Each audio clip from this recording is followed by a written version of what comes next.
일이 일어날 때 우리가 말씀드린 것처럼 청기 목사님처럼 갑작스러운 그런 질병을 통해서 하나님의 부름을 받을 때 우리는 그냥 하늘도 무심하신지 이렇게 말씀합니다.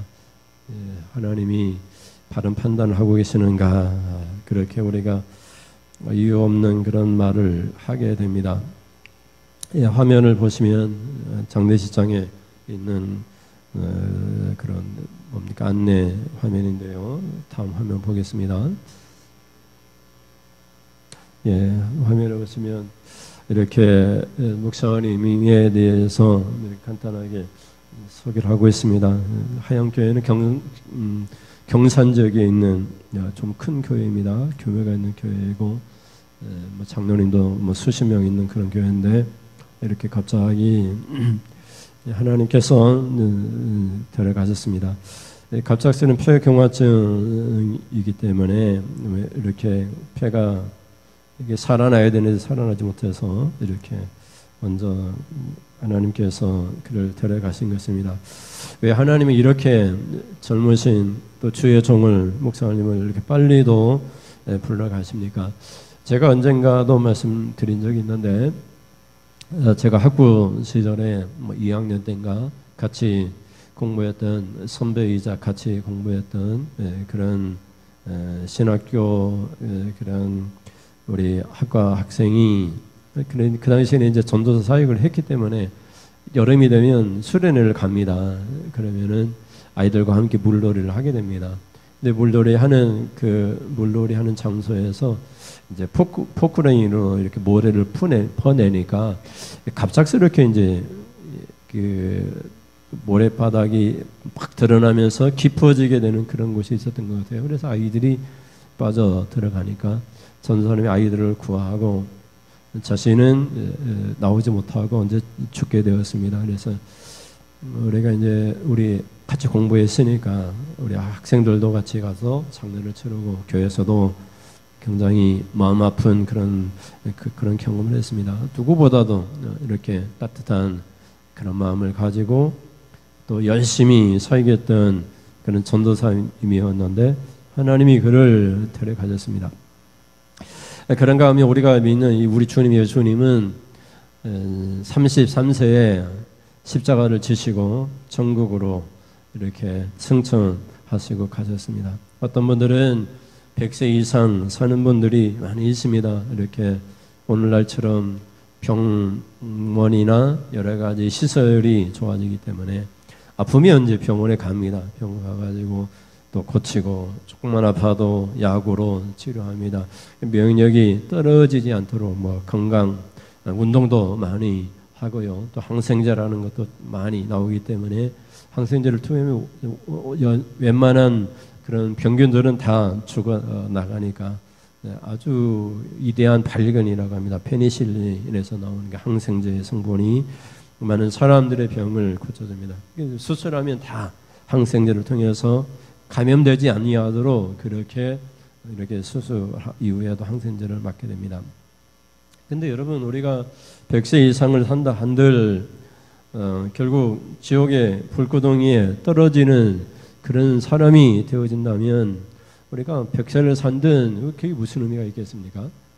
우리가 짧은 인생 산다 할지라도 예수님처럼 33세의 인생을 산다 할지라도 오직 하나님의 뜻을 따르기 위해서 주님 내가 살고 싶습니다. 내가 십자가를 지고 싶지 않습니다. 그러나 아버지의 뜻이라면 내가 십자가를 지겠습니다 하면서 주님의 뜻을 따라 아버지의 뜻을 따라 우리 죄를 위하여 모든 이 땅의 백성들의 죄를 위하여 십자가 지신 예수님이야말로 얼마나 천국으로 승천하신 놀라우신 그런 부활의 우리의 소망이 되는 줄 우리가 고백하고 있지 않습니까? 신앙인들은 이 땅의 부귀영화 장수와 같은 축복을 받기는 하지만 그 천국에 비하면 이게 아무것도 아니기 때문에 거기에 큰 의미를 두는 것 같지는 않습니다. 오늘 본문에서도 모세가 죽는 그런 과정이 나오고 있습니다. 모세는 얼마나 위대한 영적 지도자입니까? 그가 살아서 가나안 땅 축복의 땅에 이스라엘 백성들과 함께 들어가서 축복의 땅에서 자기의 비전과 꿈과 야망을 이루어서 가나안 땅에다 정말 멋진 그런 영적 지도자 모세를 통해서 가나안 땅에 들어가 그 가나안 땅을 아름답게 꾸몄다면 얼마나 멋진 그런 성경적인 이야기가 되겠습니까? 그런데 여러분, 모세는 그런 위대한 영적 지도자였음에도 불구하고 하나님께서 가나안 땅에 들어가도록 허락하지 않습니다. 가나안 땅에 들어가기 전에 그가 죽음을 맞이합니다. 그래서 우리는 그렇게 생각할 것입니다. 이 모세는 영적 지도자이기 때문에 영원히 죽지 않고 그냥 이 땅에서 함께 그냥 영적 지도자로서 백성들을 잘 다스리고 그렇게 하면 좋겠다 이런 생각을 갖게 됩니다. 그러나 그것은 우리가 믿음이 없기 때문에 그렇습니다. 하나님은 자기의 백성들을, 자기의 사랑하는 자녀들을 이 땅에 머물도록 허락하지 않으시고 아름다운 천국으로 우리를 인도하는 것이 하나님의 그런 영적 소망입니다. 그래서 하나님, 우리가 오늘 본문을 통해서 모세의 죽음이 우리에게 어떤 의미를 주는가를 묵상하는 그런 시간이 되었으면 좋겠습니다. 첫째, 같이 주제를 읽어보시겠습니다. 화면을 넘겨주시면 첫째 같이 읽습니다. 하나님이 주리라 하는 땅을 보여주셨습니다. 예, 주제가 안 넘어갔네요. 첫째 주제는 하나님이 주리라 하는 땅을 보여주셨습니다. 이스라엘 백성들이 애굽을 떠나서 이제 모압 땅에 와 있습니다. 모압 땅은 요단강을 건너기 전에 바로 동쪽에 있는 땅입니다. 그러니까 이제 모압 땅에 머물면서 요단강만 건너면 이제 가나안 땅에 들어가게 됩니다. 그 이제 가나안 땅에 들어가도록 하나님이 허락해 주셔야 되는데 허락을 해주지 않는 거예요. 빨리 가고 싶은데 하나님이 가나안 땅을 가라 허락하지 않는 거예요. 그래서 이제 기다리는 것입니다. 이스라엘 백성들은 하나님의 뜻을 따라서 이게 출애굽 여정을 해왔잖아요. 구름이 떠오르면 이제 출발하고 구름이 머물면은 멈추고 그렇게 했잖아요. 그래서 이 구름이 떠올라서 가나안 땅을 향해 가야 되는데 구름이 안 떠오르는 거예요. 하나님께서 그냥 계속 머물게 하시는 거예요. 그러면서 모세를 부르시는 것입니다. 모세를 부르면서 그 모압 땅에 누보산이라고 하는 산이 있는데 그 누보산 꼭대기까지 올라오게 하셔가지고 가나안 땅을 다 보여주셨습니다. 남쪽부터 저 서쪽 끝까지 저 북쪽에 있는 산까지 있는 모든 땅을 하나님이 다 보여주셨어요. 이것은 네 백성들이 건너갈 땅이다. 조상들에게 약속한 땅인데 이제 건너가게 될 것이다. 이렇게 다 보여주셨어요. 신명기 34장 1절에서 3절 말씀 보면 1절부터 보시겠습니다. 모세가 모압 평지에서 누보산에 올라가 여리고 맞은편 비스가 산 꼭대기에 이르매 여호와께서 길라 온 땅을 단까지 보이시고 또 온 납달리와 에브라임과 므낫세의 땅과 서해까지의 유다 온 땅과 네겝과 종려나무의 성읍 여리고 골짜기 평지를 소알까지 보이시고 아멘. 그래서 여러분 누보산에 올라갔습니다. 그래서 비스강 꼭대기까지 올라가서 그 꼭대기에서 보는 거예요. 길앗 온 땅을 보고 길앗 온 땅은 이제 동쪽에 있는 땅입니다. 아직 모압 땅에 있는 땅이고 그 단까지 단은 제일 북쪽에 있는 땅입니다.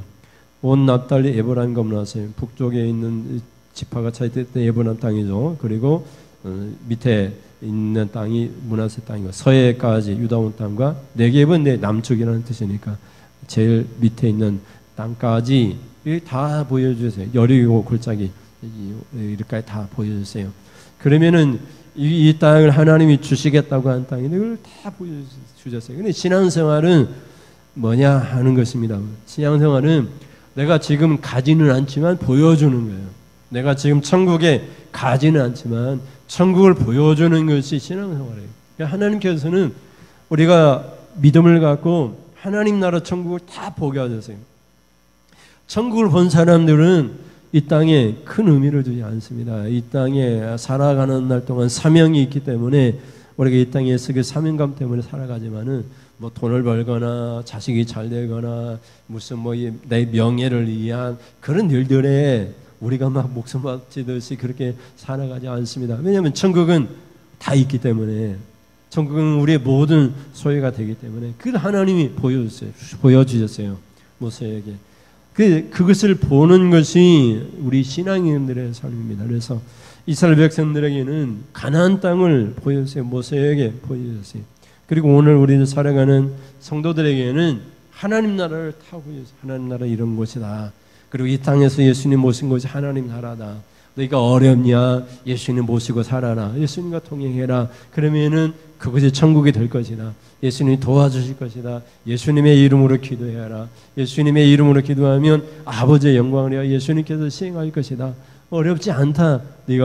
나는 포도나무에 너희는 가지니까 포도나무에 붙어있기만 하면 절로 열매를 맺는다. 근데 예수님이 이렇게 예수님과 동행하는 삶이 어디든지 간에 하나님 나라 천국인 것을 보여주시고 또 진짜 완성된 천국, 이미 이루어지긴 했지만 완성되지 아니하는 이 하나님 나라가 이제 장차 예수님이 오실 때 이루어질 텐데 그 땅을 보여주세요. 그래서 그 땅을 사모하며 바라보며 가도록 그렇게 하신 것을 보게 돼요. 그래서 여러분 우리가 앞에서 말씀드린 것처럼 최 목사님이 49세에 이렇게 하나님의 부름을 받았는데 또 예수님은 33살에 우리의 죄를 지고 십자가를 지셨는데 우리가 믿음이 없으면 이 땅의 한계 속에서만 우리가 생각한다면 얼마나 아프고 슬픈 일입니까? 근데 하나님은 예수님이 십자가에 죽으시고 그 죽음에 머물게 하지 아니하시고 그를 부활케 하셔서 하나님 나라를 승천하셨어요. 하나님 보좌의 우편에 앉혀주셨어요. 그리고 모든 나라와 모든 세계를 다스릴 수 있는 권세를 주셨어요. 마태복음 28장에 보면 하늘과 땅의 모든 권세를 내게 주셨으니 이렇게 말씀하고 계세요. 그래서 여러분 이 땅에 우리 삶을 통해서 우리에게 주어지는 권세가 있어요. 우리가 어떻게 믿느냐, 우리가 어떻게 예수님 영접하느냐, 그걸 통해서 하나님 나라에서 우리의 권세를 주시는 것을 보게 됩니다. 그래서 여러분 34장 4절에 보면 이렇게 말을 합니다. 같이 볼까요? 34장 4절 말씀 같이 읽습니다. 시작. 여호와께서 그에게 이르시되 이는 내가 아브람과 이삭과 야곱에게 맹세하여 그의 후손에게 주리라 한 땅이라 내가 네 눈으로 보게 하였거니와 그리고 뭐라고 얘기하죠? 너는 그리로 건너가지 못하리라 하시매. 아멘. 다 보여주셨어요. 다 보여주셨는데 모세는 보기만 하고 후손들이 들어갑니다. 그러면서 하나님께서 모세에게 말씀하기를 너는 그리로 건너가지 못하리라 이 말씀하세요. 야 모세야, 가나안 땅이 너의 꿈과 비전이지만 그것은 이 세상에 있는 것이고 이 세상에서 풍성한 삶을 수는 있지만 네가 바라보고 가야 할 땅은 하나님 나라 천국이라는 걸 보여주기 위해서 영적 지도자인 모세에게 그리로 건너가지 못하여 이렇게 말씀하시는 것을 보게 돼요. 우리가 이 땅에서 가나안 땅이 있고 축복의 땅이 있으면 축복받는 바로 그런 곳에 있으면 그러나 하나님이 그를 우리에게 주실 수도 있고 주지 않을 수도 있는데 왜 그러냐면 우리에게 하나님 나라 천국을 소망하도록 하기 위해서 그렇게 하시는 것을 보게 돼요. 그래서 여러분 우리가 지금 죽는다 할지라도 우리에게 주어진 하나님 나라가 있기 때문에 그래서 우리는 믿는 이들은 축복이라고 이렇게 말을 하고 있는 것을 보게 됩니다. 그래서 모세는 보기는 보았지만 그 땅에 들어가지 못하고 영원한 가나안 땅 축복의 땅에 들어갔습니다. 천국으로 들어간 것입니다. 그래서 우리의 삶 속에서 늘 하나님 나라를 소망하면서 살 수 있기를 바랍니다. 그러면 우리가 천국의 소망을 품고 살아간다면 우리가 이 땅에서 어떤 박해나 어려움이 있다 할지라도 결코 어려운 삶을 사는 것이 아닙니다. 늘 우리는 승리하며 살 수 있습니다. 죄와 적당히 타협하면서 그럭저럭 넉넉하게 그냥 살아갈 수도 있지만 우리는 단호하게 말할 수 있습니다. 이게 하나님의 뜻이 아니기 때문에 아니라고 말할 수 있고 하나님의 뜻이기 때문에 예라고 말할 수 있는 것입니다. 왜 우리가 그런 삶을 살 수 있느냐? 바로 천국이 우리에게 있기 때문에 그렇습니다. 그래서 모세는 천국으로 들어가는 소망 가운데 승리하는 것을 보게 됩니다. 늘 하나님 나라를 사모할 수 있기를 주님의 이름으로 축원드립니다. 아멘. 둘째 주제를 같이 읽겠습니다. 시작. 죽어 장사되었으나 묻힌 곳을 아는 자가 없습니다. 여러분 사람들은 죽으면 이름을 남기고 짐승은 죽으면 가죽을 남긴다고 얘기해요. 그래서 사람들이 그냥 저절로 이름이 알려져야 되잖아요. 내가 뭐 알리고 싶지 않아도 막 내가 그냥 사람들한테 유명해가지고 사람들이 알아지는 거예요. 뭐 손흥민 같은 축구 선수는 내가 알고 싶어서 하는 것이 아니라 저절로 알려지는 거예요. 근데 사람들은 죽으면 어떻게 돼요? 사람이 알아주지도 않는데 자기를 알리려고 합니다. 그래서 죽음의 그 무덤에다가 뭘 세워? 비석을 세웁니다. 그 비석을 세우고 거기다 묘비를 세워요. 묘비를 세우고 비문을 남깁니다. 그 비문에는 이제 여러 가지 이야기들이 잠겨 있죠. 보통은 양력이라든지 공적이라든지 그런 것들, 또 자손들의 이름이 기록되어 있습니다. 그게 무슨 의미가 있겠습니까? 묘비를 세우고 우리 후손들이 누구누구 있고, 그리고 살아서 어떤 공적을 쭉 세우고, 그러게 무슨 의미가 있겠습니까? 여러분, 예수님 보십시오. 예수님 33살에 죽으시고 무덤이 있습니까? 없습니까? 비록 무덤이 묻히긴 했지만 부활하셨기 때문에 무덤이 없잖아요. 산자를 위해 죽은 자 가운데 찾느냐고 예수님이 부활하시고 말씀하시잖아요. 여러분, 우리가 죽지만 죽는 것이 아니라 살아서 하나님 나라에 들어가게 될 줄 믿습니다. 근데 무덤이 의미가 없는 거예요. 그래서 무덤에 만들고 비석을 만들고 그게 아무런 의미가 없습니다. 종교개혁자 존 칼빈은 여러분 자신이 죽으면은 이 교회와 제자들이 이 위대한 종교개혁자 칼빈의 무덤에 와가지고 칼빈의 무덤을 우상할까 걱정이 생겼어요. 그래가지고 내가 죽으면 장사해서 묻히긴 하지만 아무런 비석도 만들지 말고 아무런 묘비도 만들고 말고 이게 누구 무덤인지 알지 못하도록 하라, 이렇게 유언을 남기고 죽게 됩니다. 그래서 여러분 제나베시의 무덤에 공동묘지에 묻혔지만 사람들이 칼빈의 무덤이 어디에 있는지를 알지 못하는 거예요. 그래서 무덤을 알고 있는 사람이 나중에 후대에 거기다가 무덤에다 묘비를 만들었는데 어떻게 이 묘비를 만들냐면 J.C. 약자로 딱 붙여놨어요. 존 칼빈이라고 하는 J하고 C만 다 붙였어요. 이게 아는 사람은 아는 거예요. 아는 사람은 알게 되었는데 또 막 종교개혁 주간 막 하면서 사람들이 많이 오고 그러니까 거기다가 존 칼빈에다가 조금 더 붙이긴 했어요. 그러니까 존 칼빈은 죽으면서도 내 무덤을 사람들에게 알리지 마라, 내 묘비를 만들지 말라, 내가 죽어서 사람들에게 알려져서 사람들이 종교개혁 그 기념주간마다 나를 찾아와서 나를 우상할까 겁이 난다, 이렇게 두려워했어요. 그래서 여러분 어떤 성도들은 내가 죽으면 야 그래도 묘비를 만들어가지고 집사 누구누구, 장로 누구누구, 권사 누구누구 이렇게 이름을 남겨야 되는데 이 직분이 없어져가지고 성도 누구누구 이렇게 하면 부끄럽지 않나, 이렇게 생각하는 분들도 있는데 아무런 의미가 없습니다. 그게 믿음 없는 소리예요. 그냥 우리가 죽으면 그 즉시 우리 영혼은 천국으로 갑니다. 육체는 이 시신의 흙으로 돌아가고 예수님 재림하실 때 이 몸도 부활합니다. 그 몸의 부활을 우리가 믿습니다. 사도신경을 통해서 몸의 부활을 믿습니다. 우리 영혼은 불멸의 존재입니다. 영원히 천국에 살든지 영원히 지옥에서 삽니다. 그래서 지옥에 사는 거 영벌이라고 하고 우리가 천국에 사는 것을 영생이라고 얘기합니다. 영원히 죽고 사라지는 것이 아니라 이 땅에서 우리 몸만 죽는 거예요. 근데 이 몸도 생명의 부활하고 사망의 부활을 하게 됩니다.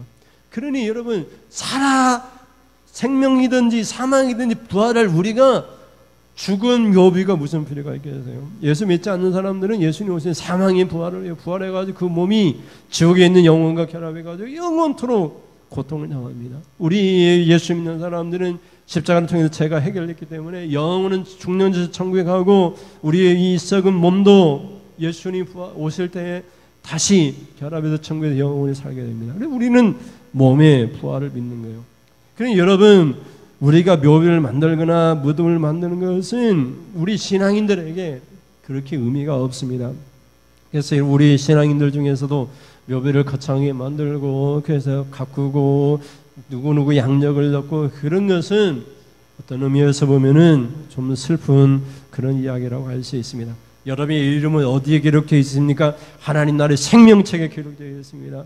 그러니 여러분 결코 묘비에다가 기록해가지고 우리 자손이나 후손들에게 남기는 무슨 의미가 있겠습니까? 우리가 죽으면 우리가 죽기 전에도 하나님 나라의 생명책에 기록되어져 가지고 그 생명책에 있는 그대로 우리 영생의 축복을 받는 사람인데 여러분 우리가 죽어서 이름을 남기는 게 무슨 의미가 있겠습니까? 여러분 영적 지도자 모세입니다. 모세만큼 위대한 사람이 어디 있습니까? 그런데 여러분 오늘 성경에서는 모세의 무덤을 찾을 수가 없다라고 그렇게 말을 해요. 그것이 신앙인의 모습입니다. 그래서 신명기 34장 5절과 6절 말씀 보면 5절부터 같이 읽겠습니다. 시작. 이에 여호와의 종 모세가 여호와의 말씀대로 모압 땅에서 죽어 벳부올을 맞은편 모압 땅에 있는 골짜기에 장사되었고, 뭐라고 얘기하죠? 오늘까지 그의 묻힌 것을 아는 자가 없느니라. 아멘.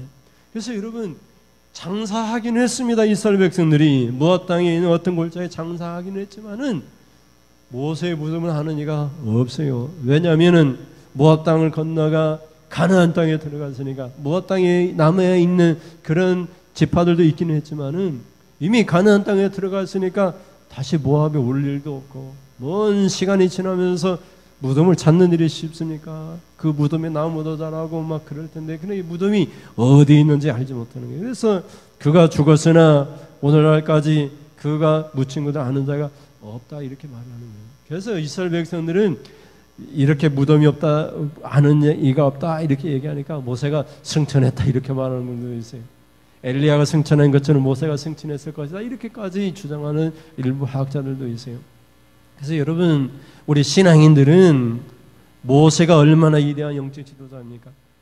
그가 가나안 땅에 들어가지 못하고 천국으로 들어갔습니다. 그리고 그의 무덤에 장사되긴 했으나 그 무덤을 아는 자가 없었습니다.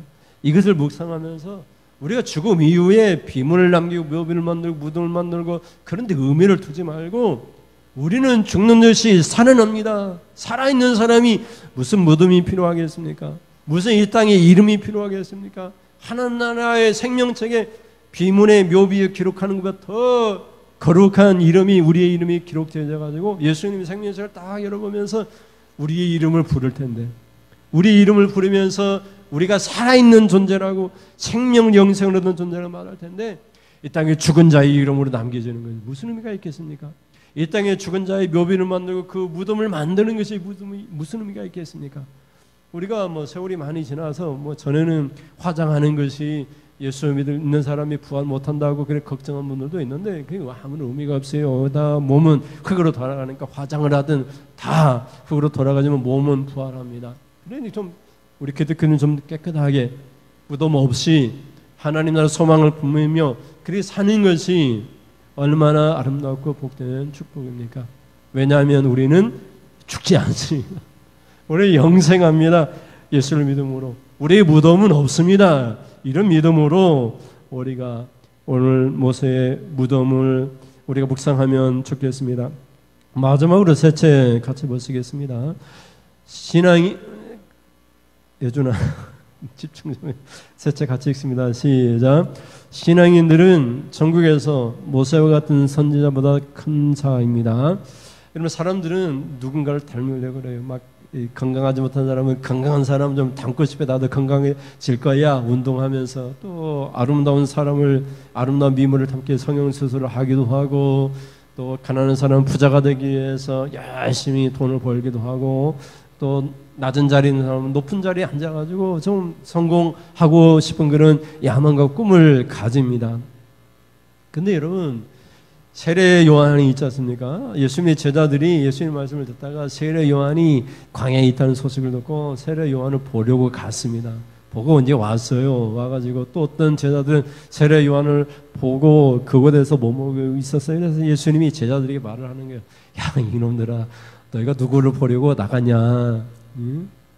누구를 보려고 나갔냐? 여기 예수님 구세주 예수님이 있는데 누구 보려고 갔느냐? 이제 세례 요한을 보러 갔다고 하니까, 그래, 세례 요한은 여자가 낳은 자 중에 제일 큰 자다. 뭐 이렇게 세례 요한 같은 사람은 이제 나올 수가 없다. 정말 훌륭한 사람이다. 이렇게 말씀하시면서 하는 말이, 그러나 이놈들아, 천국에서는, 너희가 갈 천국에서는 가장 작은 자라도 세례 요한보다 더 큰 자가 되는 거야.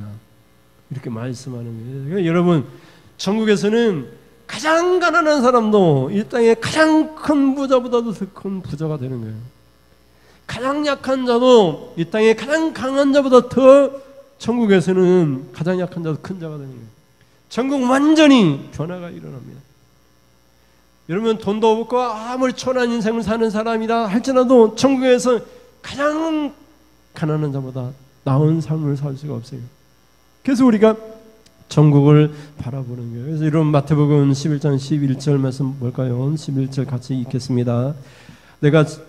내가 진실로 너에게 말하노니 여자가 낳은 자 중에 세례 요한보다 큰 이가 일어남이 없도다. 그러나 뭐라고 얘기하죠?